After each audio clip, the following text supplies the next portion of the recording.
லூக்கா எழுதின சுவிசேஷம் 7ஆம் அதிகாரம் 47வது வசனம். ஆதலால் நான் உனக்கு சொல்லுகிறேன், இவள் செய்த அநேக பாவங்கள் மன்னிக்கப்பட்டது, இவள் மிகவும் அன்பு கூர்ந்தாளே.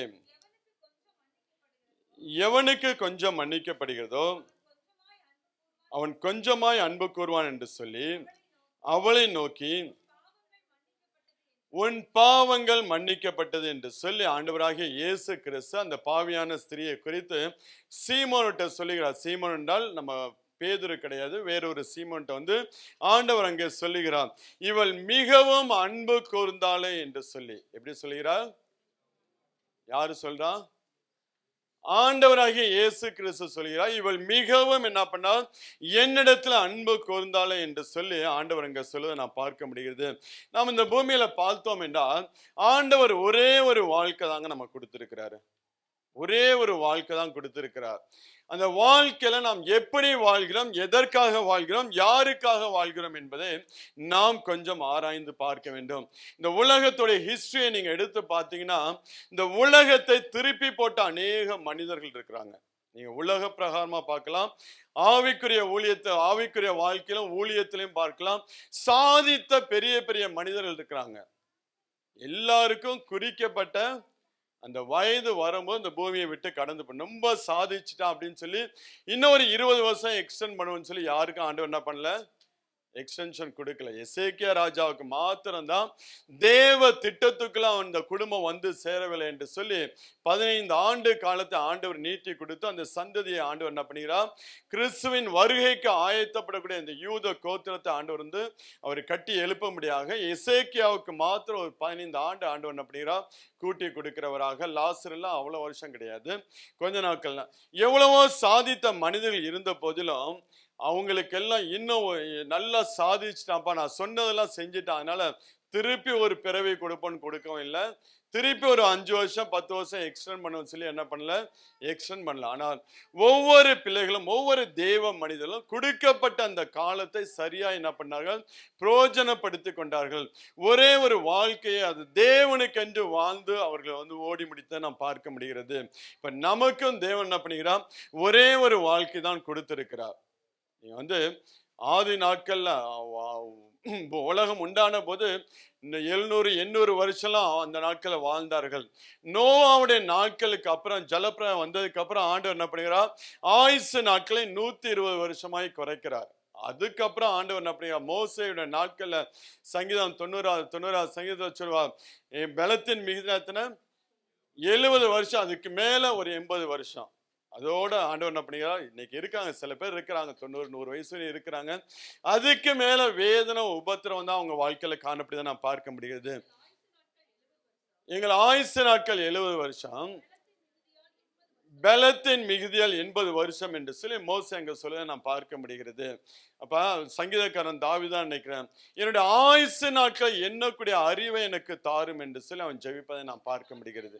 எங்கள் நாட்கள் எல்லாம் கோபத்தால் போய்விட்டது. இல்ல நாட்களை எண்ணக்கூடிய அறிவை எனக்கு தாரும் என்று சொல்லி சங்கீதம். சரி, அது இப்ப நமக்கு டாபிக் கிடையாது. கொடுக்கப்பட்டது ஒரே ஒரு வாழ்க்கை தான். கொடுக்கப்பட்டது இந்த ஒரே ஒரு வாழ்க்கையில நாம் எப்படி வாழ்கிறோம், எதற்காக வாழ்கிறோம், யாருக்காக வாழ்கிறோம் என்பதை கொஞ்சம் நாம் நிதானித்து நாம் பார்க்கிற பிள்ளைகளாக இருக்க வேண்டும். இந்த பாவியான ஸ்திரியை குறித்து ஆண்டவர் சொல்லுகிறார், மிகவும் அன்பு கூர்ந்தாளே என்று சொல்லி ஆண்டவர் அவளை குறித்து சாட்சி சொல்லுகிறவராக இருக்கிறார். இன்னைக்கு நம்மில் எத்தனை பேரை குறித்து ஆண்டவர் இப்படியாப்பட்ட ஒரு சாட்சியை கொடுக்கிறவராக இருப்பார். என்னில் மிகவும் அன்பு கூறுகிற பிள்ளையாக இவன் இருக்கிறானே, இவள் இருக்கிறாரே என்று சொல்லி ஆண்டவர் இன்னைக்கு நம்மளை குறித்தும் சாட்சி சொல்லும்படியாக நம்மளுடைய வாழ்க்கை இந்த நாட்கள் என்ன பண்ண வேண்டும், மாற வேண்டும். இப்ப இந்த பெண்ணை குறித்து நீங்க பாத்தீங்கன்னா 7ஆம் அதிகாரத்துல நாம் வாசிக்கலாம். 41-43 வரை வாசிங்க. அப்பொழுது அவர், ஒருவனிடத்தில் 2 பேர் கடன் பட்டிருந்தார்கள், ஒருவன் 500 வெள்ளிக்காசும் மற்றவன் 50 வெள்ளிக்காசும் கொடுக்க வேண்டியதாக இருந்தது. கொடுக்க அவர்களுக்கு நிர்வாகம் இல்லாத போது இருவருக்கும் கடன் மன்னித்து விட்டான். இப்படி இருக்க அவர்கள் எவன் அவனிடத்தில் அதிக அன்பாய் இருப்பான் அதை சொல் என்றார். சீமோன் பிரதியுத்தரமாக, எவனுக்கு அதிகமாய் மன்னித்து விட்டானோ அவனே அதிக அன்பாய் இருப்பான் என்று நினைக்கிறேன் என்றான். அதற்கு அவர், சரியாய் நிதானித்தாய் என்று சொல்லி, ஏன்னா அந்த பெண்ணு பாவியான ஸ்திரீ ஆண்டவர் வீட்டுக்கு அழைக்கப்பட்டிருக்கா, விருந்துக்கு அழைக்கப்பட்டிருக்கும் போது இவள் ஆண்டவரை தொட்டு அவருடைய பாதத்தை தொட்டு தன் கண்ணீர்னாலும் தலைமையினாலும் அவருடைய பாதத்தை துடைத்து கொண்டிருக்கும் போது, இவ்வளவு ஒரு பாவியான ஸ்திரீ தன்னை தொடுவதற்கு இவள் தீர்க்கதரிசியா இருந்தால் இவளை குறித்து எல்லாம் தெரிந்திருக்குமே என்று சொல்லி அந்த மனிதன் சிந்தித்துக் கொண்டிருக்கிற அந்த நேரத்துல தான் ஆண்டவர் சொல்கிறார், எவனுக்கு அதிகமாய் மன்னிக்கப்பட்டுச்சோ அவர்கள் அதிகமாக என்ன பண்ணுவாங்களாம், அன்பு கூறுகிறவர்களாக இருப்பார்கள் என்று சொல்லி ஆண்டவர் சொல்கிறார். அதனால்தான் அப்போஸ்தலன் பவுல் சொல்லுவான் 1 தீமோத்தேயு 1 15 வசனத்தை வாசிங்க. 1 தீமோத்தேயு 1:15. பாவிகளை ரட்சிக்க கிறிஸ்து இயேசு உலகத்தில் வந்தார் என்கிற வார்த்தை உண்மையும் எல்லா அங்கீகரிப்பும் பாத்திரமானது, அவர்களில் பிரதான பாவி நான் என்று சொல்லி அப்போஸ்தலன் பவுல் தன்னை சொல்லுகிறான். அவர்களிலே பிரதான பாவி என்று சொல்லி அப்போஸ்தலன் பவுல் சொல்ல. அதனால்தான் அந்த அப்போஸ்தலன் பவுல் அந்த ரட்சிப்பை பெற்றவுடனே ஆண்டவர் மேல வைத்த அன்பு தான் அவனை ஒவ்வொரு நாளும் நெருக்கி ஏவக்கூடியதாக இருந்துச்சு. இன்னும் ஆண்டவருக்காண்டி ஓடும்படியாக, ஆண்டவருக்காண்டி பிரயாசப்படும்படியாக, ஆண்டவருக்காண்டி எதையாகிலும் சாதிக்க வேண்டும் என்று சொல்லி ஒவ்வொரு நாளும் அந்த அன்பு என்ன பண்ணுகிறது, பவுலை நெருக்கி ஏவக்கூடியதாக காணப்பட்டுச்சு. இவ்வளவுக்கும் பவுல் யாருங்க? பேச்சுலர். திருமணம் ஆகாதவனே சொல்றான் பாவியில பிரதான பாவி என்று சொல்லி. திருமணமான நம்மள எப்படி சொல்றது? திருமணம் ஆகாத அவனே அப்படியாப்பட்ட பாவி என்று சொல்லி சொல்றானா? திருமண வாழ்க்கையில நம்ம செய்யக்கூடிய சில காரியங்கள் எல்லாம், ஆண்டவருக்கு பிரியமில்லாத காரியங்கள் எல்லாம், அதெல்லாம் லிஸ்ட் போட்டோம் வச்சுங்களேன். அந்த லிஸ்ட் கிழக்குக்கு மேற்குக்கு எவ்வளவு தூரமா அவ்வளவு தூரமாய் போகும். கிழக்குக்கு மேற்குக்கு எவ்வளவு தூரமா அவ்வளவு தூரமாய் நம்மளோட வாழ்க்கையில லிஸ்ட் போகும். அதான் பவுல் அழகா பாவியிலே பிரதான பாவினா என்று சொல்லி அவன் ஆண்டவர் அந்த ரட்சிப்பு தேவ சமூகத்தில் பெற்றுக்கொண்ட அந்த ரட்சிப்பை குறித்து அவன் மேன்மை பாராட்டுகிறவனாக ஒவ்வொரு நாளும் அப்படிங்கிறான் பிரயாசப்படுகிறவனாக இருக்கிறான். நீங்க சங்கீதம் 103 வாசிங்கன்னா 10-12 வரை உள்ள வசனத்தை வாசிங்களேன். சங்கீதம், அவர் நம்முடைய பாவங்களுக்கு தக்கதாய் நமக்கு செய்யாமலும் நம்முடைய அக்கிரமங்களுக்கு தக்கதாக சரி கட்டாமல் இருக்கிறார். பூமிக்கு வானம் எவ்வளவு உயரமாய் இருக்கிறதோ அவருக்கு பயப்படுகிற மேல் அவருடைய கிருபையும் அவ்வளவு பெரிதாய் இருக்கிறது. மேற்குக்கும் கிழக்குக்கும் எவ்வளவு தூரமோ அவ்வளவு தூரமாய் அவர் நம்முடைய பாவங்களை நம்மை விட்டு விலக்கினார். லிஸ்ட் போட்டாலும் அவ்வளவு பாவம் வரும். மேற்குக்கு கிழக்குக்கு எவ்வளவு தூரமோ உட்கார்ந்து நீங்க உங்க நினைவுல இருக்கக்கூடியதெல்லாம் லிஸ்ட் போட்டீங்கன்னா லிஸ்டே தாங்காது. அப்பேற்பட்ட பாவியான நம்ம மேல ஆண்டவர் என்ன பண்ணுகிறார், கிருபையாய் இறங்கி நம்மளுடைய எல்லா பாவங்களையும் அக்கிரமங்களையும் மீறுதல்களையும் துணிகர பாவங்களையும் தேவன் மன்னித்து தம்முடைய சொந்த பிள்ளையாக ஏற்றுக்கொண்டார். அதான் அந்த ஸ்திரீ பாவியாகிய என்னை, ஒரு மனுஷன் என்னை குற்றப்படுது, ஆனால் வானத்தையும் பூமியையும் படைச்ச தேவன் என்னை குற்றப்படுத்தாதபடிக்கு என்னுடைய காரியங்களை அங்கீகாரம் பண்ணி என்னை ஏற்றுக்கொண்டாள் என்று சொல்லி அவர் மேல் மிகுந்த அன்பு கூறுகிறவளாக அந்த இடத்துல காணப்படுகிறார். அன்பு கூர்ந்துதான் அவள் ஒவ்வொரு காரியத்தை அங்க செய்கிறத நான் பார்க்க முடியுது. இந்த ஆவிக்குரிய வாழ்க்கையில நாம் தேவன் மேல வைக்கிற அன்பினாலதான் ஒவ்வொரு காரியத்தை செய்ய முடியாத நாம் இருக்க வேண்டும். ஒரு கட்டாயத்தினால, ஒரு கடமைக்காக என்ன பண்ணக்கூடாது, எதையுமே நாம் செய்யக்கூடாது. ஒரு கட்டாயத்துக்காண்டி என்ன பண்ணக்கூடாது, ஆராதனைக்கு வரவே கூடாது. ஒரு கடமைக்காக வெள்ளிக்கிழமையான ஆராதனைக்கு போகணுங்கிற ஒரு கடமைக்காக ஆராதனைக்கு வரக்கூடிய பிள்ளைகளாக இருக்க வேண்டும். தேவனை நேசிக்கக்கூடிய இருதயத்தோட ஆராதனை கடந்து வரணும். அந்த இருதயத்தோடு நீங்க ஆராதிக்கிற பிள்ளைகளாக இருந்தீங்கன்னா அந்த ஆராதனை மத்தியில் ஆண்டவர் வாசம் பண்ணுகிறவராக இருப்பார். பெந்தகோஸ்துக்காரன், ஆவிக்குரியன், ரட்சிக்கப்பட்டான். அதனால வெள்ளிக்கிழமை ஆனா எனக்கு என்ன பண்ணும், கட்டாயமா நான் வந்து சர்ச்சுக்கு போகணுங்கிற அந்த கட்டாயத்தின் பேர்லாம் வரவே வராது. கட்டாயத்தின் பேர்லாம் வரவே வராது. கடமைக்காண்டி சர்ச்சுக்கு வரவே வராதுங்க. யாராவது கேட்பாங்க, இல்லைன்னா ஃபோன் பண்ணி விசாரிப்பாங்களா, அப்படியாப்பட்ட ஒரு இதயத்துல என்ன பண்ணக்கூடாது, ஆராதனைக்கு வரக்கூடாது. ஆராதனைக்கு வரணும்னா ஆண்டவர் மேல உள்ள நேசம், அந்த அந்த நீங்க பவுலோட ஊழியத்துல பார்த்தீங்கன்னா யாரையும் அவனை ஆண்டவர் அவனை கட்டாயப்படுத்தல. நீ ஓடு, அங்க ஓடு, இங்க ஓடு, அதை செய்ய. ஆண்டவர் அவனை கட்டாயப்படுத்தலனா, ஆண்டவருடைய ரட்சிப்பை பெற்றுக்கொண்ட மனுஷன், ஆண்டவருடைய அன்பை புரிந்து கொண்ட மனுஷன், அந்த அன்பினால ஒவ்வொரு நாளும் நெருக்கி ஏவக்கூடியதாக காணப்பட்டதுனால தான் இன்னும் இன்னும் இன்னும் அவன் ஓடக்கூடியவனாக காணப்பட்டான். இப்ப நம்மளுடைய இருதயமும் தேவன் மேல வைக்கிற அன்பினாலதான் நம்ம ஒவ்வொரு காரியத்தை செய்கிற பிள்ளைகளாக இருக்க வேண்டும். ஒரு கடமைக்காக, கட்டாயத்துக்காக என்ன பண்ணக்கூடாது, நாம் எதையுமே நாம் செய்கிற பிள்ளைகளாக இருக்கவே கூடாது. தேவனை நேசிக்கிற பிள்ளைகளாக, உண்மையிலே சொல்லப்போனா இந்த ஆராதனைக்காக நாம் காத்திருக்கக்கூடிய இருதயத்தோட இருக்கணும். இந்த வெள்ளிக்கிழமை ஆராதனை எப்படா வரும் என்று சொல்லி என்னைக்கு ஒரு இருதயம் காத்திருந்து வந்து தேவனை ஆராதிச்சுன்னா அந்த பிள்ளைகளை ஆண்டவர் ஆசீர்வதிச்சு அனுப்பாரு. வாரம் ஃபுல்லா நீங்க காத்திருக்கணும். வாரம் ஃபுல்லா ஆயத்தமாகணும். வாரம் ஃபுல்லா என்ன ஆகணும், இந்த ஆராதனைக்காக நாம் ஆயத்தமாகிற பிள்ளைகளாக இருக்காங்க. ஆனா முன்னாடி சொன்னேன், நீங்க ஒவ்வொரு நாளும் முழங்கால் படி போட்டு நீங்க ஜெபிக்கிற பிள்ளைகளாக இருந்தீங்கன்னா ஆண்டவர் உங்கள் எருசலேம் ஆலயத்தில் என்ன பண்ண வைத்து அவருடைய காலில் வச்சு உங்களை அவர் என்ன பண்ணுகிறார், தாளாட்டுகிறவராக இருக்கிறார். வாரமுள்ள நம்ம ஒரு ஆயத்தத்தோடு நாம் கடந்து வந்து தேவ சமூகத்தில் அமர்ந்திருந்து நாம் ஆராதிக்கிற பிள்ளைகளாக இருந்தோம் என்றால் அந்த ஆராதனை தேவன் என்ன பண்ணுவார், அந்த ஆராதனை விசிட் பண்ண முடியாது, அந்த ஆலயத்தை விசிட் பண்ண முடியாக, அந்த பிள்ளையை விசிட் பண்ண முடியாக தேவன் கடந்து வருகிறவர். அதுதான் பிரசனம், அதுதான் தேவ பிரசனம். அவர் அந்த இடத்துல வந்து அசைவாடுகிறது, அந்த பிள்ளைகளை ஆசீர்வதிப்பதை நான் பார்க்க முடிகிறது. இப்போ ஆராதனைக்கு வரும்போது அந்த இருதயத்தில் ஒரு ஆசை, ஒரு விருப்பம், ஒரு வாஞ்சியோடு நம்ம என்ன பண்ண வேண்டும், தேவனுடைய ஆலயத்துக்கு நாம் கடந்து வருகிற பிள்ளைகளாக இருக்க வேண்டும். அந்த இருதயத்தை தான் ஆண்டவர் என்ன பண்ணுகிறார், விரும்புகிறவராக, நேசிக்கிறவராக இருக்கிறார்.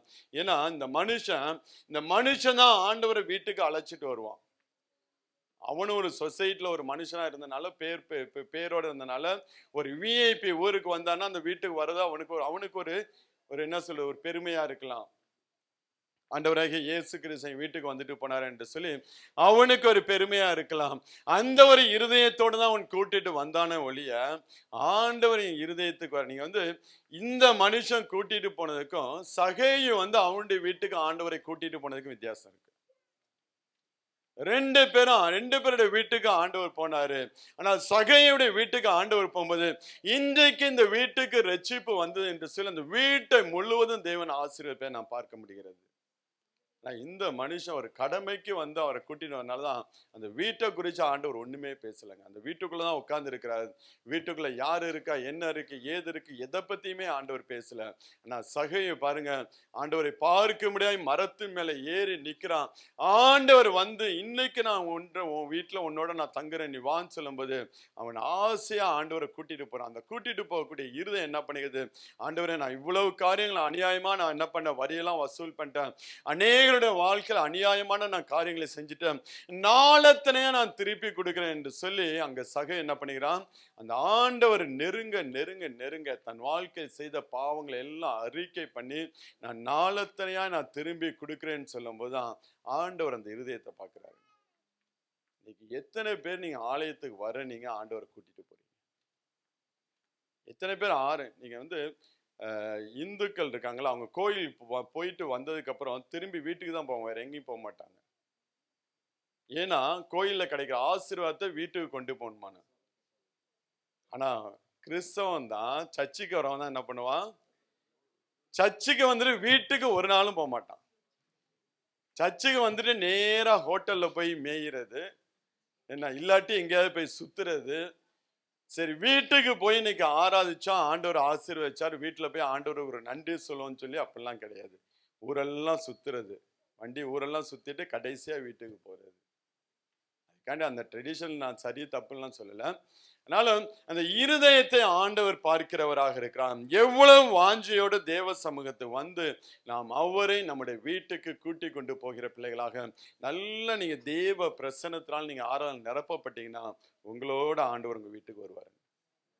உங்களோட கூட வந்து வீட்டில் இருக்கக்கூடிய சூழ்நிலைகள் எல்லாம் ஆண்டவர் என்ன பண்ணுவார், மாற்றக்கூடியவராக இருப்பார். அதனால அவரை நீங்க வந்து இன்னும் உற்சாக இருதயத்தோடு, இன்னொரு ஆசையோடு, வாஞ்சையோடு, விருப்பத்தோடு நீங்க என்ன பண்ண வேண்டும், அவரை சேவிக்கிற பிள்ளைகளாக இருக்க வேண்டும். எந்த ஒரு கட்டாயம், எந்த ஒரு வசனம், நியாயப்பிரமாணம், சத்தியம் இப்படி சொல்லுது என்று சொல்லி அதன்படி வாழ்கிற பிள்ளைகளாக இல்லாதபடிக்கு உண்மையான நேசத்தோடு நம்மளை தேவன் ரட்சிப்புகளை நடத்தினார், நம்மளை ஆசீர்வதித்தாரு, இன்னும் நாம் அவர் மேல் நேசமாய் இருக்க வேண்டும், அவருக்கு பிரியமாய் நாம் வாழ வேண்டும் என்று சொல்லி அப்படி ஆசை அப்படி என்ன பண்ண வேண்டும், ஆசையாய் நாம் அவரை பற்றி கொள்கிற பிள்ளைகளாக இருக்க வேண்டும்.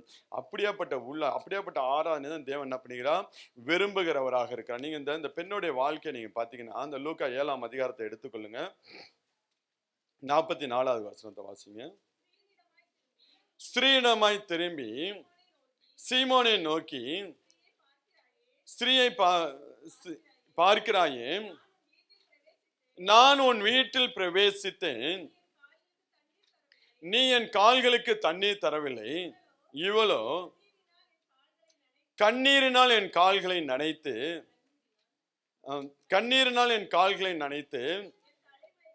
தன் தலைமறினால் அவைகளை துடைத்தாள். ஆண்டவர் சொல்லுகிறார், இது வந்து 2 கேட்டகரியில வந்து கொண்டு போலாங்க. எப்படின்னா, புது விசுவாசி, பழைய விசுவாசி. புது விசுவாசி, பழைய விசுவாசி, அதை கம்பேர் பண்ணி நம்ம பேசலாம். இன்னொன்னு வந்து ஆதி அன்பு உள்ள இருதயம், ஆதி அன்பு இல்லாத இருதயம். அந்த கேட்டகரிலையும் வச்சு என்ன பண்ணலாம், இந்த டாபிக்கை நம்ம வந்து அழகா நம்ம வந்து இந்த தியானம் பண்ணலாம். அப்ப இங்க பாத்தீங்கன்னா இவன் பழைய விசுவாசி, அதனால வீட்டுக்கு கூப்பிடும் போது ஆண்டவர் இவ வந்து இந்த ஸ்திரீ வந்து புது விசுவாசி. ஆனால் இவர் ஆண்டவர் வீட்டுக்குள்ள வந்ததுல இருந்து, நான் உன் வீட்டில் பிரவேசித்தேன், நீ என் கால்களுக்கு தண்ணீர் தரவில்லை, இவளோ கண்ணீரினால் என் கால்களை நனைத்து தன் தலைமறினால் அவைகளை துடைத்தாள் என்று சொல்லுகிறார்.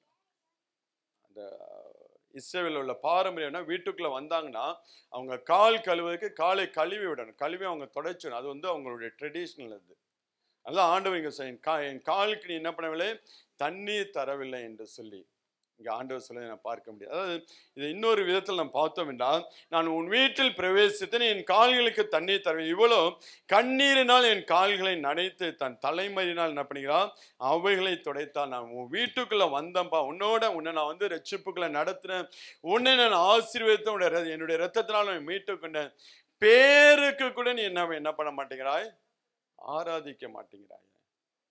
பேருக்கு கூட உன் இருதயத்தை என்ன பண்ண மாட்டேங்குது, நீ என்னை சேவிக்கிறவனா இருக்க மாட்டேங்கிறாயே. ஏதோ வெள்ளிக்கிழமை ஆனதோ, வெள்ளிக்கிழமை ஆராதனைக்கு வர்ற போற, அதோட முடிஞ்சு. பாக்கி நாள் என்ன பண்ண முடியாது, உனக்கு எனக்கு ஒரு சம்பந்தம் இல்லாமல் காணப்படுகிறது. நீ கால் கூட. ஆனா இவ்வளோ கண்ணீரினால் என் கால்களை நனைத்து தன் தலைமயிரினால் அவைகளை துடைத்தாள். இன்னும் கீழே உள்ள வசனம் சொல்லும், 46வது வசனத்தை வாசிங்க. நீ என் தலையில் எண்ணெய் பூசவில்லை, இவளோ என் பாதங்களில் பரிமள தைலம் பூசினாள். எது வேல்யூபிளோ, எது ப்ரீசியஸ் திங்கோ அதை கொண்டு வந்து என்ன பண்ணியா, ஆண்டவருடைய பாதத்துல செலவு பண்ணுகிறவளாய் காணப்பட்டா. வேல்யூபிள் திங்ஸ் எதுவோ, பெஸ்ட் எதுவோ அதை கொண்டு வந்து ஆண்டவருக்கு கொடுக்க முடியாத அவள் பிரயாசப்படுகிறார். நீயோ என் தலையில் எண்ணெய் பூசவில்லை என்று சொல்லி ஆண்டவர் அங்க சொல்லுகிறார். நீ வந்து ஏதோ ஒரு ஆராதனைக்கு வந்துட்டு போகிறதோட சரி, ஆனால் இவ்வளோ ஒவ்வொரு நாளும் கண்ணீரோடு என் சமூகத்துல திறப்புல நிற்கக்கூடிய ஒரு மகளாய் காணப்படுகிறார் என்று சொல்லி ஆண்டவர் சொல்லுகிறார். ஒவ்வொரு நாள் எப்படி, ஒவ்வொரு நாளும் திறப்புல நிற்கக்கூடிய ஒரு மகளாக கண்ணீரினால். எரேமியா சொல்லுவ பார்த்தீங்கன்னா, உன் இமைவிழிகள் சும்மா இருக்க ஒட்டாத நதி அளவு கண்ணீர் விடு என்று சொல்லிச்சோம். அழிந்து போயிற ஜனங்களுக்காக, தேசத்து ஜனங்களுக்காக நீ என்ன பண்ண வேண்டும், நதி அளவு கண்ணீர் வேண்டும் என்று சொல்லுகிறார். நீயோ ஒரு பேருக்கு நீ வந்துட்டு போற, ஆனா இவளோ ஒவ்வொரு நாளும் திறப்புல தன்னுடைய வாழ்க்கையில, ஏன்னா டைம் இஸ் ப்ரீசியஸ் என்று சொல்லி சொல்லுவாங்க, வெரி வேல்யூபிள் டைம் வந்து ரொம்ப வேல்யூபிள் என்று சொல்லி சொல்லுவாங்க. அந்த நேரத்தை என்னுடைய சமூகத்துல செலவழிக்கிறார். எங்க செலவழிக்கிறாரா, தேவ சமூகத்துல செலவழிக்கிறவளாய் காணப்படுகிறார். இன்னைக்கு நம்ம நேரத்துல எப்படிங்க செலவழிக்கிறோம், நம்ம நேரத்தை எப்படி செலவழிக்கிறோம், கொஞ்சம் யோசிச்சு பாருங்க. இன்னைக்கு நம்ம ஆண்டவருடைய சமூகத்துல நம்ம ஒரு நாளைக்கு 1 மணி நேரமாவது நம்ம கொடுக்கிறோமா? 24 ஹவர்ஸ் ஆண்டவர் நமக்கு என்ன பண்ணுகிறார்? ஆசீர்வதிச்சு கொடுக்கிறவராக. 24 ஹவர்ஸ் கொடுக்கிற தேவனுக்கு ஒரு நாளைக்கு 1 மணி நேரமாவது நம்ம அவரோடு இருக்கக்கூடிய பிள்ளைகளாக இருக்கிறோமா? அவரோட நேரத்தை செலவழிக்கிறோமா? அழிந்து போயிற ஆத்துமாக்களுக்காக நேரத்தை நாம் செலவழிக்கிற பிள்ளைகளாக இருக்கிறோமா? இல்லை, வந்தோம், நான் டியூட்டியில் வந்தேன், டயர்டாக இருக்கேன், எனக்கு ரொம்ப இதாக இருக்கு என்று சொல்லி நம்ம படுத்து தூங்குகிற பிள்ளைகளாக, இந்த ஆவிக்குரிய வாழ்க்கையில தூங்குகிற பிள்ளைகளாக நாம் காணப்படுகிறோமா? ஏன்னா ஆண்டவர் ஒன்னையும் அவர் ரொம்ப மைன்யூட்டா பார்ப்பாருங்க. நம்ம அன்புக்கு இருந்து ஆண்டவருக்கு மற்றவர்களுக்கு அது அற்பமா இருக்கலாம். நம்ம தேவன் மேல அன்புக்கு வந்து நம்ம செய்யக்கூடிய காரியங்கள் மற்றவங்க பார்க்கும்போது அது அற்பமா அவங்களுக்கு தெரியலாம். ஆனா அது ஆண்டவருக்கு விலையேற பெற்றதா இருக்கும். ஆண்டவர் பார்க்கும்போது அதை நேசிக்கிறவர், அதை வந்து ரசிக்கிறவராக காணப்படுவார். ஆனா மற்ற மனுஷரை நம்ம பார்க்க கூடாது. ஆராதனைக்கு வந்தாலும் மற்றவங்களும் நம்ம பார்க்க கூடாது. நம்ம கண்களை மூடி நல்லா கைகளை தட்டி வாய்களை திறந்து தேவனை துதிச்சு ஆராதிச்சு மகிமைப்படுத்தும் போது அந்த உள்ளத்தின் ஆழத்திலிருந்து வரக்கூடிய ஆராதனை தேவன் விரும்புகிறவராக காணப்படுவார்.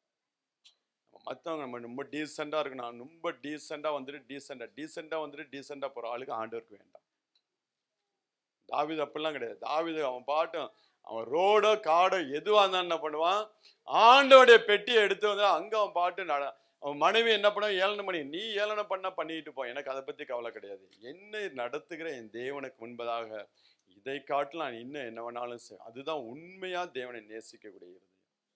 அவன் அவ்வளவு பெரிய ராஜாவாக இருந்த போதிலும் அது எல்லாம் நீ போய் பெண்களுக்கு நடுவில் நீ ஆடிட்டு இருக்கே என்று சொல்லி அவள் கேட்கிறான். அதை பத்திலாம் அவன் கவலையே படலாங்க. ராஜாங்கிற அந்த பொசிஷன்லாம் அங்க தாவீது கவலையே படல. ஆண்டவர் மேல உள்ள நேசம் இருக்கு பத்தி, அந்த நேசம் அதை தான் ஆண்டவர் ரசிக்கிறவராக இருக்கிறார். நம்ம நீட்டா வருவோம், நீட்டா போவோம். என்ன பண்ணுவோம்? நீட்டா வருவோம், நீட்டா.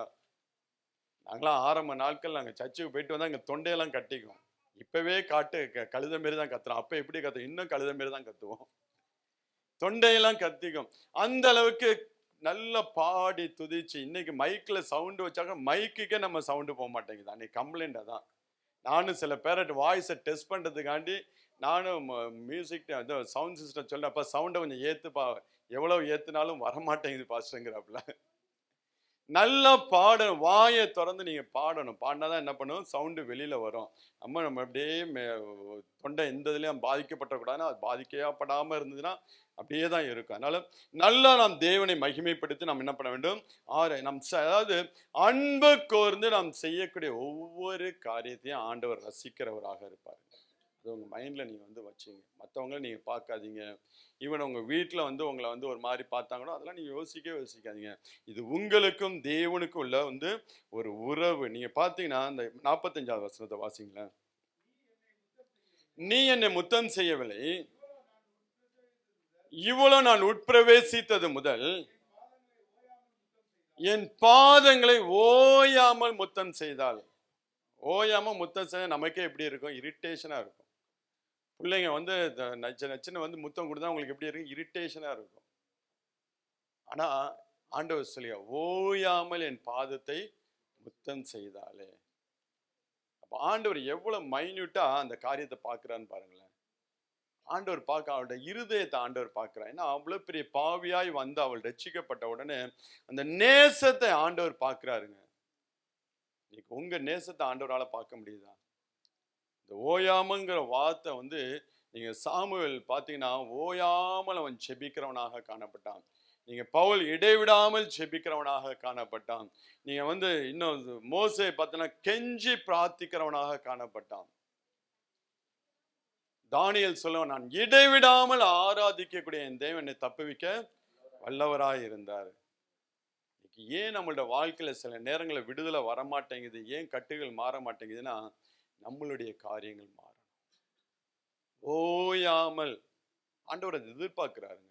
நம்ம அவரோட எப்பொழுது நம்ம வந்து தொடர்ந்து இருக்கும்படியாக, அவரோடு நாம் கனெக்டா இருக்கும்படியாக ஆண்டவர் என்ன பண்ணுகிறார்? அதை எதிர்பார்க்கிறவராக இருக்கிறார். இன்னைக்கு நம்முடைய இருதயம் எப்படியாக இருக்கிறது என்று நீங்கள் பார்க்க, நீங்கள் செய்யக்கூடிய ஒவ்வொரு காரியத்தையும் ஆண்டவர் என்ன பண்ணுகிறார்? ரசிக்கிறவராக இருக்கிறார். ஆண்டவருக்கு ஒரு நாள் அது ஒரு எரிச்சலை ஓட்டாது, ஒரு டிஸ்டர்பன்ஸா இருக்காது.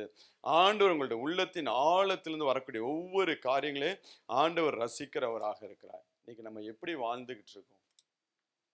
நம்ம எப்படி வாழ்ந்துகிட்டு இருக்கோம்? கொஞ்சம் யோசிச்சு பாருங்களேன்.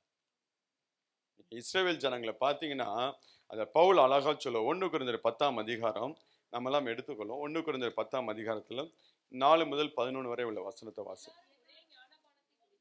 எல்லாரும் ஒரே ஞானபானத்தை குடித்தார்கள். எப்படியெனில் அவர்களோடு கூட சென்ற ஞான கண்மலையின் தண்ணீரை குடித்தார்கள். அந்த கண்மலை கிறிஸ்துவே. அப்படி இருந்தும் அவர்கள் அதிகமான பேர்களிடத்தில் தேவன் பிரியமாய் இருந்ததில்லை. ஆதலால் வனாந்தரத்தில் அவர்கள் அழிக்கப்பட்டார்கள். அவர்கள் இச்சித்தது போல நாமும் பொல்லாங்கானவர்கள் இச்சையாதபடிக்கு இவைகள் நமக்கு திருஷ்டாந்தங்களாய் இருக்கிறது.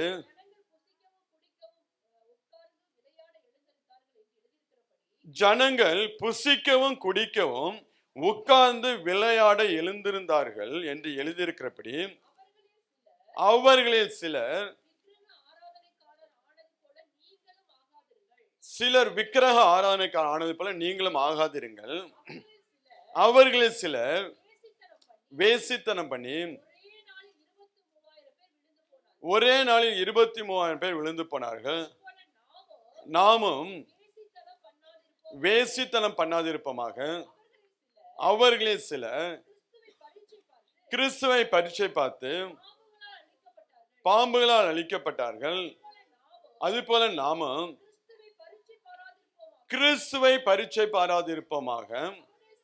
அவர்களில் சிலர் முறுமுறுத்து சங்காரக்காரனால் அழிக்கப்பட்டார்கள். அதுபோல நீங்களும் முறுமுறுக்காதிருங்கள். இவைகள் எல்லாம் திருஷ்டாந்தங்களாக அவர்களுக்கு சம்பவித்தது. உலகத்தில் முடிவு காலத்தில் உள்ள நமக்கு எச்சரிப்பு உண்டாகும்படி எழுதப்பட்டிருக்கு. யாத்ராமம் 32ஆம் அதிகாரத்தை நீங்க போய் வாசித்துக் கொள்ளுங்க. இந்த சம்பவத்தை நீங்க அங்கே பார்க்க முடியும். ஜனங்கள் புசிக்கவும் குடிக்கவும் உட்கார்ந்து விளையாட எழுந்தார்கள் என்று சொல்லி வேதம் சொல்லுகிறது. புசிக்கவும் குடிக்கவும் உட்கார்ந்து விளையாட எழுந்தார்கள் என்று எழுதியிருக்கிறபடி அவர்களில் சிலர் விக்கிரக ஆராதனைக்காரரானது போல நீங்கள் ஆகாதிருங்கள் என்று சொல்லி வேதம் சொல்லுகிறது. இன்னைக்கு அநேக ஜனங்களோட வாழ்க்கையில் எப்படியாப்பட்ட காரியங்கள் தான் காணப்படுகிறது. இன்னைக்கு நேரம் தேவன் ஆசீர்வதித்து கொடுக்கக்கூடிய நேரத்தை தேவ சமூகத்துல செலவழிக்காம, தன் வாழ்க்கையில் இருக்கக்கூடிய பிரச்சனைக்கு தேவ சமூகத்தை தேடி ஓடாம, இன்னைக்கு ஒரு ரிலாக்ஸேஷன் வேணும், ஒரு சேஞ்ச் ஆஃப் மைண்ட் வேணும் என்று சொல்லி அநேக காரியங்களை நோக்கி ஓடக்கூடிய பிள்ளைகள் உண்டு. அநேக காரியங்களை தங்களை என்டர்டைன்மெண்ட் பண்ணி கூடக்கூடிய பிள்ளைகள் உண்டு. இன்னைக்கு தேவன் அது எல்லாம் தேவனுக்கு நீங்க என்ன சூழ்நிலையில் இருந்தால் உங்கள் இருதயம் கவலையாய் காணும், உங்கள் இருதயம் நொறுக்கப்படுகிறதா, உங்கள் இருதயம் வேதனையாய் காணப்படுதா, குடும்பத்தில் சில பிரச்சனைகள் இருக்கிறதா, வேலையில் பிரச்சனை இருக்கா, நேரா போய் தேவ சமூகத்தில் உட்கார்ந்து கற்றுக்கணும். தேவ சமூகத்துல கிடைக்கக்கூடிய சமாதான, சந்தோஷம், பலன் உங்களுக்கு வேற எங்கேயும் கிடைக்காது. உலகத்தையே நீங்க சுத்திட்டு வந்தாலும் கடைசியில் அது மனதுக்கு சஞ்சலமா தான் இருக்கும்.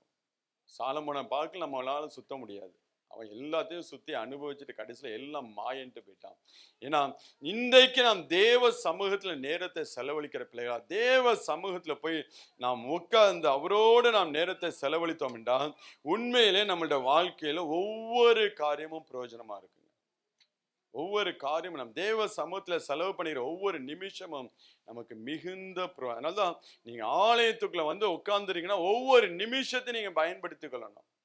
வேணாடி கூட சும்மா நம்ம சிந்தனைகளை சிதற விட்டுட்டு, எண்ணங்களை சிதற விட்டுட்டு இங்க நம்ம உட்கார்ந்துடக்கூடாது. நம்ம ஒரு நிலைப்படுத்தி இந்த இடத்துல உட்கார்ந்து தேவ சமூகம், தேவ பிரசனம், தேவன் நம்மளோட இடைப்படுகிற இடம் என்று சொல்லி நீங்க ஒரு நிலைப்படுத்தி உட்கார்ந்தீங்கன்னா ஒவ்வொரு நிமிஷமும் தேவன் உங்களோடு பேசுகிறவராக இருப்பார். பாடல்கள் மூலம் பேசுவார், சங்கீதத்தோட பேசுவார், சாட்சிகளோடு பேசுவார், வார்த்தையை கொண்டு தேவன் பேசுவார். ஒவ்வொரு காரியத்தோடு தேவன் நம்மளோடு இடைப்படுகிறவராக இருப்பார். அந்த அளவுக்கு நம்ம என்ன பண்ண வேண்டும்? பிரயோஜனப்படுத்திக் கொள்கிற பிள்ளைகளாக இருக்க வேண்டும். தேவ சமூகத்துல கிடைக்காத எந்த ஒரு சமாதானமும், சந்தோஷமும், பலனும் வேற எங்கேயும் உங்களுக்கு கிடைக்காது. எங்க எப்படி வேணாலும் உங்களை வந்து நீங்க என்டர்டைன்மெண்ட் பண்ணிக்கொள்ளலாம். ஆனா எங்கேயுமே கிடைக்காதுங்க. நீங்க தேவ சமூகத்துல உட்கார்ந்து நீங்க பெற்றுக்கொண்ட அந்த அந்த அந்த காரியம் உங்க இருதயத்துக்கு பலனாய் மாறும். அது உங்களோட வாழ்க்கையில இருக்கக்கூடிய சூழ்நிலையை மாற்றிப்படும். நீங்க ஒரு என்டர்டைன்மெண்ட், ஒரு ரிலாக்ஸேஷன் போயிட்டு வந்தீங்கன்னா திருப்பி அதே அக்னி ஜுவாலைக்குள்ள தான் வந்து உட்காரணும்.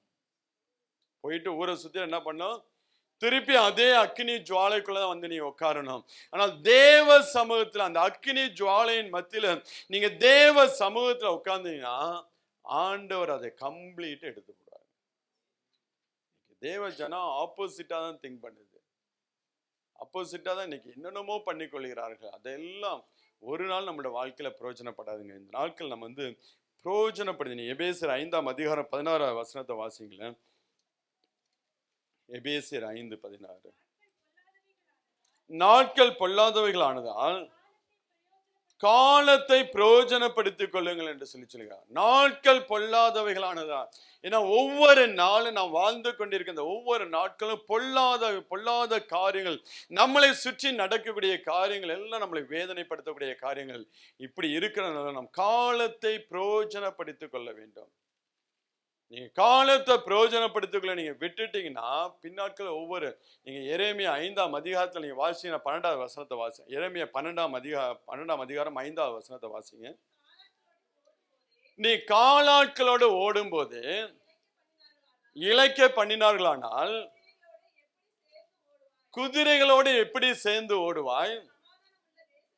சமாதானம் உள்ள தேசத்திலேயே நீ அடைக்கலம் தேடினால் யோர்தான் பிரவாகித்து வரும்போது நீ என்ன செய்வாய்? அடைக்கலமான தேசத்திலேயே நீ வாசிங்க, அதை மட்டும் வாசிங்க. அதுக்கு மேல உள்ள வார்த்தை, சமாதானம் உள்ள தேசத்துல நீ அடைக்கலம் தேடினால் யோர்தான் பிரவாகித்து வரும்போது நீ என்ன செய்வாய்? சமாதானமாய் வச்சிருக்கும் போதே நமக்கு வந்து நம்ம என்டர்டைன்மெண்ட் பண்றதுக்கு உலகத்தை தேடி போனோம்னா யோர்தான் வரும்போது, பிரச்சனை வரும்போது நம்ம என்ன பண்ண முடியும்? அதனாலதான் சமாதானம் இருக்கக்கூடிய இந்த நாட்கள்ல நம்ம நல்லா எழுந்து நடக்க, உட்கார, சாப்பிட வச்சிருக்கிற இந்த நாட்கள்ல நம்ம பிரயோஜனப்படுத்திக் கொள்ளாமல் விட்டோம் என்றால் யோர்தான் பிரவாகித்து வரும். யோர்தான் பிரவாகித்து வரும் எப்படின்னு தான் நீங்க யோசுவா புத்தகத்துல வாசினா, மேலிருந்து இந்த தண்ணி கீழே வரும்போது இருக்கக்கூடிய எல்லாவற்றையும் அடிச்சு எடுத்து வந்துகிட்டே இருக்கும். அப்படியாப்பட்ட ஒரு பிரச்சனை நம்மளோட வாழ்க்கையில வரும்போது நீ என்ன செய்வாய்? சகலமும் பரிபூர்ணமா இருக்கையில் நீ மனமகிழ்ச்சியோடு களிப்போடும் தேவனாகிய கர்த்தரை சேவியாமல் போனது நிமித்தம். உங்களுக்கு எல்லாவற்றையும் நல்லா வச்சிருக்கும் போதே உங்களுக்கு வந்து ஒரு ரிலாக்ஸேஷன், ஒரு என்டர்டைன்மெண்ட் வேணும்னா உங்க வாழ்க்கையில பிரச்சனை வரும்போது நீ என்ன பண்ணுவாய்? சமாதானம் இருக்கக்கூடிய தேசத்திலேயே நீ இப்படி வந்து இளைப்பாற நீங்க தேட ஆரம்பிச்சீங்கன்னா யோர்தான் பிரவாகித்து வரும்போது என்ன செய்வாய்? அதனாலதான் காலத்தை பிரயோஜனப்படுத்தி கொள்ளுங்கள். முடிஞ்ச அளவுக்கு நீங்க காலத்தை பிரயோஜனப்படுத்தி தேவ சமூகத்துல அமர்ந்திருக்கிற பிள்ளைகளா இருக்க வேண்டுங்க. உங்களுக்கு இப்ப சமாதானம் இருக்கக்கூடிய இந்த நாட்கள்ல நீங்க ஜெபத்தை சேர்த்து வைக்க வேண்டும். எழுதிங்க, எதை சேர்த்து வைக்கணும்னு சொல்லி எழுதிக்கங்க. ஜெபத்தை சேர்த்து வைக்க வேண்டும், வேத தியானத்தை சேர்த்து வைக்க வேண்டும், பரிசுத்தத்தை சேர்த்து வைக்க வேண்டும், உண்மையுள்ள வாழ்க்கையை சேர்த்து வைக்க வேண்டும், உபவாசத்தை சேர்த்து வைக்க வேண்டும், ஆத்தும ஆதாயத்தை சேர்த்து வைக்க வேண்டும், கிருபையை சேர்த்து வைக்க வேண்டும், அபிஷேகத்தை சேர்த்து வைக்க வேண்டும். இதெல்லாம் இப்ப சமாதானமா இருக்கக்கூடிய இந்த நாட்கள்ல சேர்த்து வச்சீங்கன்னா யோர்தான் பிரவாகித்து வரும்போது நீங்க சேர்த்து வைத்த ஒண்ணு உங்களை என்ன பண்ணும்? அந்த யோர்தான் அந்த அக்கினி போன்ற ஜுவாலையிலிருந்து உங்களை தப்புவிக்க செய்யுங்க. இன்னைக்கு தேவ ஜனங்கள் சமாதானமா இருக்கும் போது உலகத்தை நாடி தேடி ஓடிக்கொண்டிருக்கிறார்கள். இன்னைக்கு எது சேர்க்கிற நம்ம வந்து இதையெல்லாம் இல்லாம நம்ம பணத்தை சேர்த்து வைக்கிறோம். இன்னும் வந்து உலக எக்ஸ்பீரியன்ஸ்னா உலகத்தை அனுபவிப்பதை சேர்த்து வைப்போம். உலக எக்ஸ்பீரியன்ஸ்னா வேலை காரியங்கள் அது இல்லை, உலகத்தை அனுபவிக்கக்கூடிய காரியங்களை நம்ம சேர்த்து வைக்கக்கூடிய பிள்ளைகளாக இருப்போம். இது யோர்தான் பிரவாகித்து வரும்போது ஒன்னுக்கும் பிரயோஜனப்படாது. அதான் எரேமியா அழகா சொல்ல, சமாதானமாய் இருக்கும் போதே நீங்க இப்படி எல்லாம் போனா யோர்தான் பிரவாகித்து உங்களுக்கு ஜெபிக்கக்கூடிய நேரத்தை கொடுத்திருக்கா, நல்ல சுகத்தை கொடுத்திருக்கா, பலனை கொடுத்திருக்கா. இந்த நேரத்துல நீங்க ஜெபத்தை சேர்க்க வேண்டும், வேத தியானத்தை, பரிசுத்தத்தை, உண்மையுள்ள வாழ்க்கை, உபவாசத்தை, ஆத்தும ஆதாயம், கிருபை, அபிஷேகம், இந்த காரியங்களை சேர்த்து வைத்தீர்கள் என்றால் யோர்தான் பிரவாகித்து வரும்போது ஒன்றும் உங்களை சேதப்படுத்தாது. ஒன்றும் உங்களை சேதப்படுத்த, எருக மதில்கள் இருந்தாலும் எதுவும் உங்களோட வாழ்க்கையை தடுத்து நிறுத்த முடியாது. நீங்க இஸ்ரவேல் ஜனங்களை பார்த்தீங்கன்னா, அவங்க செங்கடலுக்கு முன்பதாக நின்று கொண்டிருப்பார்கள். செங்கடலுக்கு முன்பதாக நின்று கொண்டிருக்கிற அந்த அனுபவத்தை கேட்டீங்கன்னா, தங்கள் உயிரை தங்களுடைய கைகளில் பிடித்து வைத்துக் கொண்டிருப்பார்கள். ஏன்னா பின்னாடி அங்க பார்வோன் படை அவங்களை நோக்கி வந்துகிட்டு, முன்னேறி போக முடியாது. முன்னேறி கடல் காணப்படுகிறது, பின்னே பார்வோன் படை வந்து கொண்டு என்ன நடக்கும், ஏது நடக்கும், முழு குடும்பம், முழு ஜனமே அழிஞ்சு போயுமா என்று சொல்லி தங்கள் உயிரை கையில பிடித்து கொண்டிருந்தார்கள். அந்த அனுபவத்தை நீங்க அவங்கள்ட்ட கேட்டீங்கன்னா, இது மோசமான ஒரு அனுபவம் என்று சொல்லி சொல்லுவார்கள். ஆனால் இந்த அனுபவம் அவங்களுக்கு பின்னாட்கள் எங்கே பிரயோஜனப்பட்டுச்சுன்னா, அங்க யோசுவாவுடைய நாட்கள் அந்த வேசி சொல்லுவா, நீங்கள் எகிப்திலிருந்து புறப்பட்ட போது கர்த்தர் உங்களுக்கு முன்பதாக சிவந்த சமுத்திரத்தின் தண்ணீரை வற்றி போக பண்ணினதையும், யோர்தானுக்கு அப்புறம் சங்காரம் பண்ணின எமோரின் 2 ராஜாக்களை சீகோனுக்கும் ஓகுக்கும் செய்ததை கேள்விப்பட்டோம். கேள்விப்பட்ட போது எங்கள் இருதயம் கரைந்து உங்களாலே எல்லாருடைய தைரியமும் அற்று போயிட்டு, உங்கள் தேவனாகிய கர்த்தரே உயர வானத்திலும் கீழே பூமியிலும் தேவனானவர். ஆனா அந்த அனுபவத்தை நீங்க இஸ்ரவேல் ஜனங்கள்ட்ட கேட்டீங்கன்னா, அது எங்களுக்கு மோசமான ஒரு அனுபவம் என்று சொல்லி சொல்லுவார்கள். போதும் போதும், அவ்வளவு ஒரு மோசமான, தங்கள் உயிரை தங்கள் கையில பிடித்து கொண்டிருக்கிற ஒரு அனுபவம். ஆனால் அந்த அனுபவத்தின் கடந்து வந்தனாலதான் அவர்கள் மேற்கொள்ளக்கூடிய சத்துருக்களுடைய இருதயம் எல்லாம் பலனற்று போனிச்சுங்க. ஒருத்தனாலையும் எதுக்கு இஸ்ரவேல் ஜனங்களை எதிர்த்து நிற்க முடியலன்னா, அவங்க கடந்து வந்த பாதைகள். இன்னைக்கு நமக்கு சமாதானமா இருக்கக்கூடிய இந்த நாட்கள்ல நம்ம சேர்க்க வேண்டியதை சேர்க்காமல் இந்த உலகத்தையும் உலக அனுபவத்தையும் நாம் சேர்த்து கொண்டிருந்தோம் என்றால் இது ஒன்றுக்கும் உதவாது. நான் சொல்லக்கூடிய பாயிண்ட் உங்களுக்கு கிளியரா இருக்கா, புரியுதா? உங்களுக்கு சமாதானத்தை கொடுத்திருக்கிற இந்த நாட்கள்ல, உங்களுக்கு நல்ல சுகத்தையும் பலத்தையும் கொடுத்திருக்கிற இந்த நாட்கள்ல நீங்க ஜெபத்தை சேர்க்காமல், பரிசுத்தத்தை சேர்க்காமல், உங்க அபிஷேகத்தை சேர்க்காமல், கிருபையை சேர்க்காமல் நீங்க உலகத்தின் பின்னே நீங்கள் ஓடிக்கொண்டிருந்தீர்கள் என்றால் ஒரு நாள் உங்களோட வாழ்க்கையில புயல் காற்றடிக்கும். ஒரு நாள் உங்களோட வாழ்க்கையில யோர்தான் பிரவாகித்து வரும். அப்போ நீங்க என்ன பண்ணுவீங்க? அதனால்தான் காலத்தை பிரயோஜனப்படுத்திக் கொள்ளுங்கள். பவுல் சொல்லுகிறார், நாட்கள் பொல்லாதவைகளா இருக்கிறபடினால காலத்தை பிரயோஜனப்படுத்து. இந்த காலத்தை நீங்க வீணடிச்சிட்டீங்கன்னா உங்க வாழ்க்கையில யோர்தான் வரும்போது எல்லாமே அடிபட்டு போகும். ஏன்னா இதுவரை நம்ம தேவனை தேட வேண்டிய விதத்தில் நம்ம தேவனை தேடுறது கிடையாது. அந்த உற்சாக மனதோடு நாம் தேவனை சேவிக்கிறது கிடையாது. நமக்கு நல்லா நம்மளோட நேரங்களை எல்லாம் நம்ம என்ஜாய் பண்ண வேண்டும், அனுபவிக்க வேண்டும் என்று சொல்லி நம்ம நேரத்தை செலவழிச்சனால்தான் ஒரு பிரச்சனை வரும்போது நம்மளால என்ன பண்ண முடியல, எதிர்த்து நின்று போராடி ஜெயிக்க முடியலைங்க. நீங்க சேர்க்க வேண்டியதை சேர்த்தீங்கன்னா இது சந்ததி சந்ததியாய், ஏன்னா இது எல்லாம் நீங்க சேர்த்து வச்சீங்கன்னா பரலோகம் வரைக்கும் அது வரும். இந்த காரியத்தை எல்லாம் சேர்த்து வச்சீங்கன்னா உங்களை கொண்டாந்து பரலோகத்துல விட்டுட்டு போகும். நீங்க இந்த காரியத்தை சேர்க்காம உலகத்தை அனுபவிப்பதை சேர்த்து வச்சீங்கன்னா இது எங்க உங்களை கொண்டு போய் சேர்க்குமோ அங்கதான் கொண்டு போய் சேர்க்கும். நீங்க வாசிங்கன்னா நீதிமொழிகள் 10ஆம் அதிகாரம் 2வது வசனத்தை வாசிங்க. அநியாயத்தின் திரவியங்கள் ஒன்றுக்கும் உதவாது, நீதியோ மரணத்துக்கு தப்பிக்கும். அநியாயத்தின் திரவியங்கள் ஒன்றுக்கும் உதவாது, நீதியோ மரணத்துக்கு தப்புவிக்கும். அதே போல நீதிமொழிகள் 11:4வது வசனம், கோபாக்கினை நாளில் ஐஸ்வர்யம் உதவாது, நீதியோ மரணத்துக்கு தப்புவிக்கும்.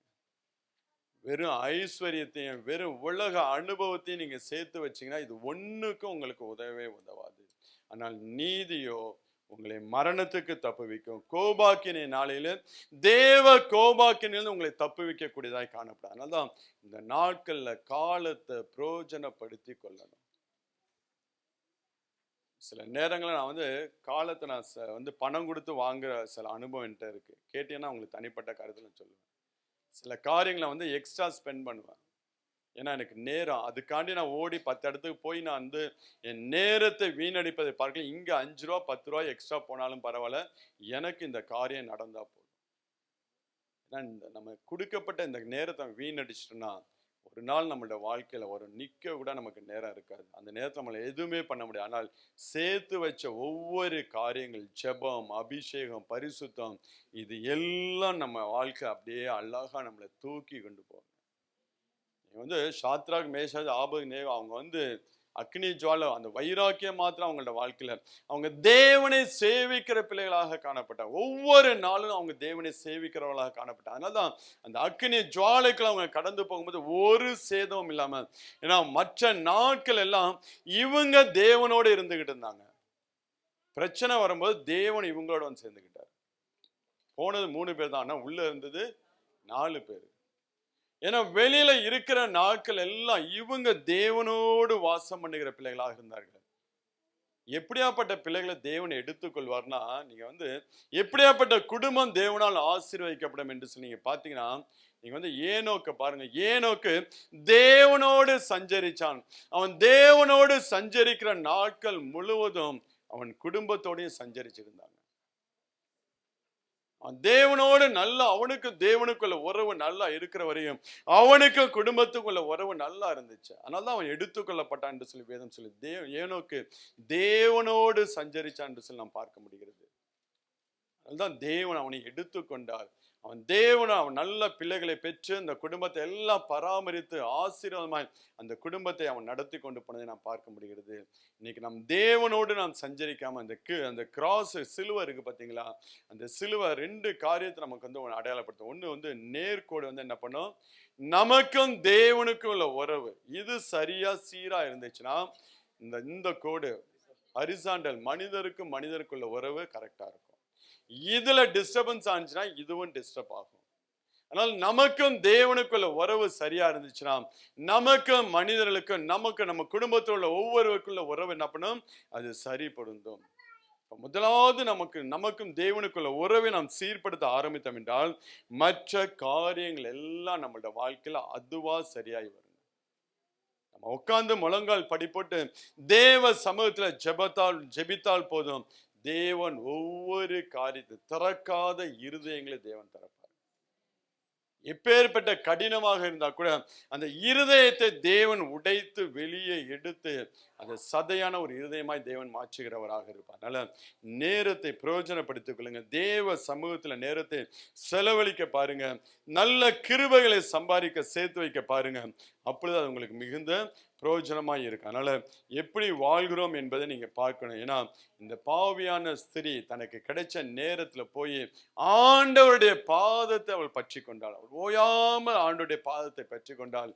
அதே அது அவள் எப்படி வாழ்ந்தாள்னா, நல்ல கண்ணீர்னால ஆண்டவருடைய பாதத்தை என்ன பண்ணால் நனைத்து தன் தலைமைங்கிறது அவங்க பெண்களுக்கு மகிமை. அது அந்த மகிமை தேவன் கொடுத்த எல்லாவற்றையும் அவருடைய பாதத்துல வைத்து ஆண்டவரை சேவித்தார். இன்னொன்று நல்ல பரிமள தைலத்தினால் என்ன பண்ணால் ஆண்டவருடைய தலைக்கு பூசி நல்ல ஒரு சாட்சி நிறைந்த ஒரு வாழ்க்கை வாழ்கிறவளாக காணப்பட்டால். அடுத்தது நீங்க வாசிங்கன்னா நம்ம யாருக்காக நாம் வாழ்கிறோங்கிறது முக்கியம். 3 காரியம் ஆக்சுவலா நான் எப்படி வாழ்கிறோம், எதற்காக வாழ்கிறோம், யாருக்காக வாழ்கிறோம். இந்த 3 டாபிக் நேரம் கிடையாது, நேரம் பத்தல. அடுத்தது நம்ம பார்த்தோம்னா யாருக்காக நாம் வாழ்கிற பிள்ளைகளாக இருக்கிறோம். யாருக்காண்டி வாழ்றோம்? மனைவி, பிள்ளை, புருஷன்,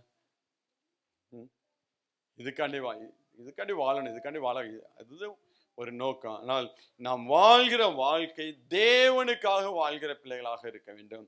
தேவனுக்காக வாழ்கிற பிள்ளைகளாக இருந்தோம் என்றால் அவர்களை ஆண்டவர் ஆசீர்வதிப்பதை நான் பார்க்க முடியும். நீங்க தாவீதோட வாழ்க்கையில பார்த்தீங்கன்னா அவனுடைய இருதயத்துல காணப்பட காரியங்கள் எல்லாம் உமக்கு பிரியமானதை செய்ய எனக்கு கற்றுத்தாருன்னு தான் சொல்லுவான். நீங்க சங்கீதம் 143:10 வாசிங்கன்னா அவன் சொல்லக்கூடிய காரியம், உமக்கு பிரியமானதை செய்ய எனக்கு போதித்தரலும், நீரே என் தேவன், உம்முடைய நல்ல ஆவி என்னை செம்மையான வழியிலே நடத்துவாராக என்று சொல்லி, உமக்கு பிரியமானதை செய்ய எனக்கு போதித்தரலும் என்று சொல்லி. ஏன்னா நாம் எல்லாம் ஆண்டவருக்கென்று நாம் சிருஷ்டிக்கப்பட்டாங்க. முதலாவது நம்முடைய படைப்பின் நோக்கம் என்னவென்றால் தேவனுக்கென்று. நீங்க கொலோசியர் 1 16 வாசினா, சகலமும் அவருக்கென்று அவர் மூலமாய் சிருஷ்டிக்கப்பட்டுச்சு. இந்த பூமியில காணப்படுகிற எல்லாம் இயேசு கிறிஸ்துவுக்காக அவருக்கென்று அவர் மூலமாய். நீங்க நீதிமொழிகள் 8 நீங்க 8 ஃபுல்லா வாசிங்கன்னா, அவர் படைக்கையில் நான் அவர் அருகில் செல்ல பிள்ளையா இருந்தேன் என்று சொல்லி ஆண்டவர் சொல்ல நான் பார்க்க முடிகிறது. இப்ப அவருக்கென்றுதான் தேவன் ஒவ்வொரு காரியங்களை படைத்தார். நீங்களும் நானும் இந்த பூமியில் பிறந்தோடைய முதல் நோக்கம் நமக்கு கொடுத்த வாழ்க்கை துணைக்காண்டி நம்ம பறக்கல. நம்ம உனக்காண்டி நான் பிறந்தேன், எனக்காண்டி நீ பிறந்தேன்னு சொல்லிட்டு இருக்கோம். நம்ம படைக்கப்படுகிற மெயின் நோக்கம் ஆண்டவராகிய இயேசு கிறிஸ்துவுக்காக.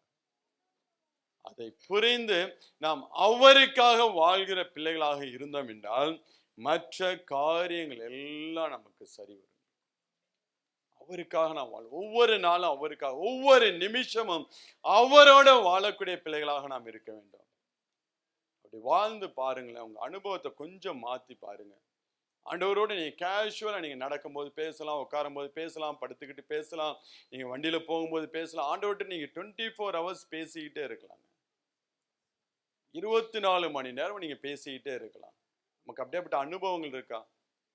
வேலை செய்யும் போது, சமைக்கும் போது, அடுத்தவனை திட்டும் போது என்ன பண்ணோம்? ஏற்கனவே சொன்னேன், எதை செய்தாலும் ஆண்டோடைய நாமத்தை கொண்டு நீங்க எதையெல்லாம் செய்ய முடியுமோ அதையெல்லாம் செய்யுங்க. அதனால ஆண்டவரோடு எப்பொழுது நாம் கனெக்ட் ஆகியிருக்கிற பிள்ளைகளாக இருக்க வேண்டும். அவரோடு உறவாடுகிற பிள்ளைகளாக இருக்க வேண்டும். அதை தான் தேவன் நாட்களில் எதிர்பார்க்கிறோம். அந்த இருதயத்தை தான் தேவன் எதிர்பார்க்கிறோம். கடமைக்காக, கட்டாயத்துக்காக கிறிஸ்துவ வாழ்க்கை வாழக்கூடாது. நாம் அவரை நேசிக்கிறவர்களாக மாற வேண்டும். அதான் அந்த பாவியான ஸ்திரியை குறித்து ஆண்டவர் செய்வார், மிகவும் அதிகமா என்னை அன்பு கூர்ந்தாலே என்று சொல்லி சொல்ல. இன்னைக்கு உங்களையும் என்னையும் பார்த்து ஆண்டவர் அப்படி சொல்லணும். அவருடைய இருதயத்தை, சூலமித்தை எப்படி அந்த மணவாளன் இருதயத்தை கவர்ந்து கொண்டாலோ அதே போல நாமும் என்ன பண்ண வேண்டும்? ஆண்டவராகிய இயேசு கிறிஸ்துவின் இருதயத்தை கவரக்கூடிய பிள்ளைகளாக மாற வேண்டும். அப்படியாப்பட்ட ஒரு வாழ்க்கையை தான் ஆண்டவர் இன்னைக்கு நம்மளிடத்துல எதிர்பார்க்கிறவராக. அதனால இந்த பாரம்பரிய கட்டிலேருந்து நம்ம எல்லாம் வெளியில வர வேண்டும். எதையும் நாம் கடமைக்காக செய்யாதபடிக்கு ஆண்டவரை நேசிக்கக்கூடிய இருதயத்தோடு, முழு இருதயத்தோடு, அவரில் அன்பு கூறுகிற இருதயத்தோடு, அன்பு கூர்ந்து நாம் ஒவ்வொரு காரியங்களையும் செய்கிற பிள்ளைகளாக, கொடுத்தாலும் காணிக்கை கொடுத்தாலும் அன்பு கூர்ந்து நாம் கொடுக்கிற பிள்ளைகளாக, நாம் ஆண்டவரை ஆராதிக்க வந்தாலும் அன்போடு நாம் அன்பு கூர்ந்து, வெள்ளிக்கிழமை காலையில நான் ஆராதனைக்கு அந்த அன்போட நேசத்தோடு ஆராதிச்சிங்கன்னா அந்த ஆராதனை ஆண்டவர் மகிமைப்படுவார். அதே போல ஒவ்வொரு நிமிஷமும் நாம் அவரோட கூட வாழ்கிற பிள்ளைகளாக, அவரோட கூட இருக்கிற பிள்ளைகளாக. எப்படி ஏனோக்கு தேவனோடு சஞ்சரிச்சானோ அதே போல நாம் தேவனோடு சஞ்சரிச்சோம் என்றால் நமக்கு உண்டான நம்முடைய குடும்பம், காரியங்கள் எல்லாவற்றோடும் தேவன் சஞ்சரிக்க முடியாத காரியங்களை தேவன் செய்கிறவராக இருக்கு. அதனால உங்களை ஒப்பு கொடுங்க. இந்த நேரத்திலையும் உங்களோட வாழ்க்கையை கொஞ்சம் ஆராய்ந்து பாருங்க. எது உங்களோட வாழ்க்கையில முக்கியமாய் காணப்படுகிறதோ அதை எல்லாம் எடுத்து போட்டு ஆண்டவரை முக்கியமான ஒரு ரோல்ல கொண்டாந்து நீங்க வைங்க. அவருக்காண்டி வாழும்படியா உங்க இருதயத்தை ஒப்பு கொடுங்க. அவரோட கூட வாழும்படியா நீங்க விரும்ப ஆரம்பிச்சீங்கன்னா உண்மையிலே உங்களோட ஒவ்வொரு நாளும் ஆசீர்வாதமா இருக்கு. அதனால தேவன் கொடுத்த அந்த காலத்தை நாம் பிரயோஜனப்படுத்திக் கொள்கிற பிள்ளைகளாக இருக்க வேண்டும். கர்த்தர் தான் நம்மளை ஆசீர்வதிப்பார்.